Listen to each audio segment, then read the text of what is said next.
আমাদের জাতীয় কবি কাজী নজরুল ইসলামের যেই মানে কি বলে তাকে যে সমাধিটা তার, সেই সমাধির চারপাশে আমরা শিল্পাচার্য জয়নুল আবেদিন ন্যার মতো মানুষদেরকে দেখেছি, কিন্তু সেখানে ঢাকা বিশ্ববিদ্যালয়ের শিক্ষকতার সঙ্গে যারা জড়িত তাদেরকেও দেখেছি সেখানে সমাধিস্থ করতে। কিন্তু রাজনৈতিকভাবে বিতর্কিত কোনো ব্যক্তিকে কিংবা কোনো রাজনৈতিক ব্যক্তিকেই সেখানে আমরা কখনো সমাধিস্থ করতে দেখিনি।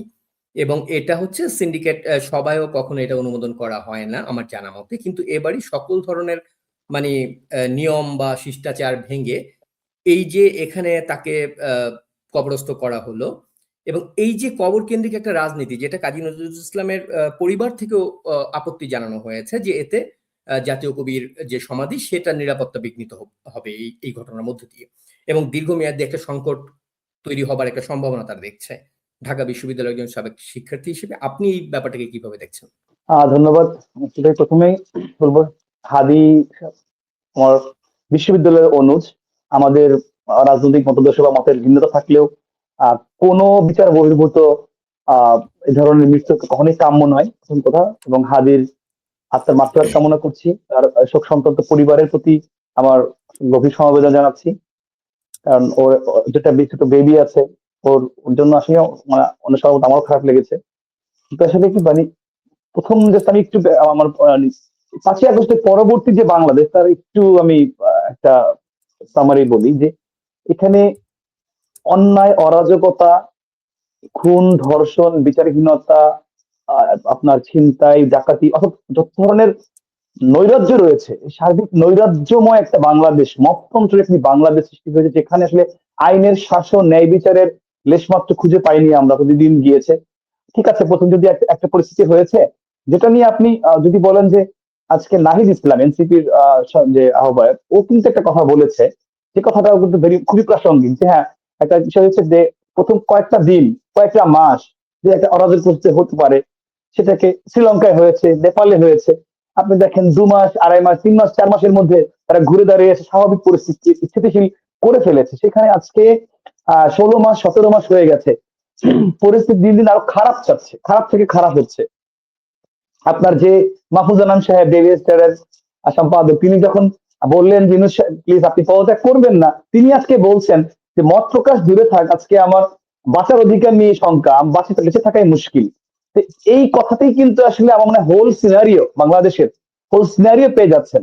জাস্ট 10 দিন, মানে 10 দিনও হয়নি, মানে 1 সপ্তাহ আগে জামাতের আমির মহোদয় তিনি বললেন যে আল্লাহ আছে, আল্লাহ ভরসা, আমার কোনো নিরাপত্তা সংখ্যা নেই, আল্লাহর উপর ভরসা রেখে আমি চলতে চাই।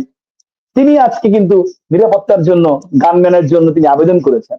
সুতরাং এই সাইনগুলো স্পষ্ট, একেবারে সুস্পষ্ট যে বাংলাদেশ উল্টো পথে, উল্টো রথে চলছে, যেখানে আইন শৃঙ্খলা কোনো বালাই, নিয়ম কানুনের কোনো বালাই নেই, সবাই নিরাপত্তাহীনতায়। একজন একজন সাধারণ মানুষ থেকে শুরু করে রাষ্ট্র হাই প্রোফাইল মানুষ, প্রত্যেকে নিরাপত্তাহীন। এই অনিরাপদ পরিবেশ সৃষ্টির জন্য যারা এই মততন্ত্রটাকে কায়েম করেছে, তাকে ফ্যাসিলিয়েট করেছে, এই এই যে একটা স্টেক হোল্ডার সামগ্রিক আমরা যদি বলি, শুনতে খারাপ লাগলেও কিন্তু সেই হাদি কিন্তু সেইটার একটা ইন্টেগ্রাল পার্ট হয়ে গিয়েছিল। ওর রাজনীতিক কারণে বলেন, যে প্রেক্ষাপটটা বলেন, যে হয়ে গেছে। সুতরাং এটা তো খুব ওল্ড সেইং যে নগরের আগুন লাগলে দেবালয় এড়ায় না, রক্ষা পায় না। তো সেই জায়গা থেকে আমি বলবো যে মানে প্রত্যেকটা নাগরিকের যখন আপনি নিরাপত্তা নিশ্চিত করবে, আইন শৃঙ্খলা মানে পরিবেশ স্বাভাবিক করবেন, তখন কিন্তু কাউকে অনিরাপদ বোধ করতে হয় না। আমাদের সাধারণ মা বোনেরা বলতো যে শেখ হাসিনার সময় মানে আমরা এই 16 বছরে রাত দিন বের হয়েছে, সাধারণ রিক্সাওয়ালা, ভ্যান, কৃষক শ্রমিক, তারা বলছে তারা বের হয়েছে, তাদেরকে কখন অনিরাপদ বোধ করতে হয়নি, দু একটা বিচ্ছিন্ন ঘটনা ছাড়া। এরকম মানে নৈরাজ্যের যে কন্টিনিউয়াস এটা দেখতে হয়নি। সেই পরিবেশের সৃষ্টি হয়েছে, সেই কারণে এটা নিয়ে আপনি এখানে লাগাম টানা না হয়, ফুল স্টপ টানা না হয়, এবং মানে সবাইকে নিয়ে একসাথে যদি একটা মানে মতৈক্য না আসা হয়, সবাই বলে সবাই, ইন জেনারেল বাংলাদেশ সকল স্টেক হোল্ডার, এছাড়া এই পরিবেশ থেকে, এই অবস্থা থেকে উত্তরণের দ্বিতীয় পথ মানে নেই, গণতন্ত্রের উত্তরণটাও মানে কোনো পথ নেই। তো সেখান থেকে এই পরিবেশ হয়েছে আজকে। কিন্তু তার যে মৃত্যু নিয়ে আমাদের দুঃখ কষ্ট আছে, মানে আমাদের আমাদের সমবেদনা আছে। সেখান থেকে স্বাভাবিক প্রক্রিয়াতে আইন যেভাবে চলে, বিচার প্রক্রিয়া আগাবে, যা মানে আমি আইনের ছাত্র হিসেবে আমি এটা নিয়ে মানে কোনো আমার অবজারভেশন আমি দেওয়ার আগে আমি বলবো যে যেটা সিনিয়াস একটা ইনসিডেন্ট। এটা ক্ষেত্রে স্বাভাবিক প্রক্রিয়াতে আইন শৃঙ্খলা রক্ষাকারী বাহিনী সকল অর্গান কাজ করছে, তারা তাদের মধ্যে কাজ করুক। ইতিমধ্যে আপনি দেখেছেন আমাদের বাংলাদেশ পুলিশের যে অতিরিক্ত আইজিপি আজকে তার যে কথা বলেছেন যে তারা এখন পর্যন্ত পলিটিক্যাল কোনো ইনভলভমেন্ট খুঁজে পায়নি, তারা সে দেশে আছে না বাইরে আছে সেই সংক্রান্ত কোনো তথ্য তাদের কাছে নেই। সুতরাং let them do there job, তারা এটা করছে। কিন্তু আপনি যখন দেখবেন একটা মার্ডার হলে বা যে কোনো একটা ইনসিডেন্ট হলে তার বেনিফিশিয়ারি কে, যেটা একটা লয়ের একটা অন্যতম একটা ম্যাগজিন বলি আমরা, যে মানে কারা হচ্ছে এটা থেকে বেনিফিট পায়, follow them, follow their incidents, follow their works, you will reach the actual culprits. তো আলটিমেটলি এখানে যেটা হয়েছে, আপনি দেখেন প্রত্যেকটা ইনসিডেন্ট 5, 6, 7, 8টা সিগনিফিকেন্ট ঘটনা কিন্তু ঘটেছে।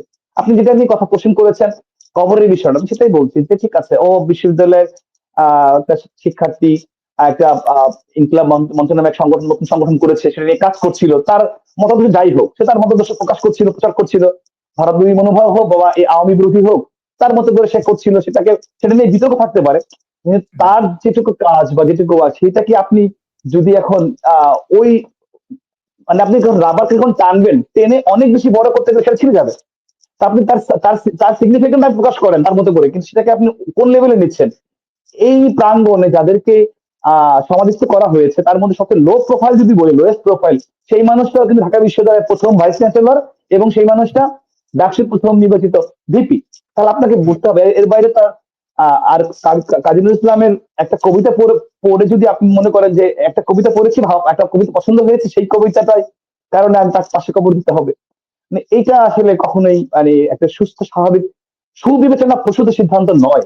এটা আমি বলবো। অতীত ইতিহাস সারা বিশ্বে বলেন, বাংলাদেশে বলেন, এখানে এই ধরনের হটকারী সিদ্ধান্ত নিয়ে যেটা সাধারণ মানুষ জেনারেলাইজ একসেপ্ট হয় না। সবচেয়ে বড় কথা যেটা বললেন যে তার পরিবার, আমাদের জাতীয় কবি কাজী নজরুল ইসলামের পরিবার, সেই পরিবার কিন্তু খুবই মনক্ষুণ্ণ, ক্ষুব্ধ, এবং তারা হতাশ, তারা কষ্ট পেয়েছে।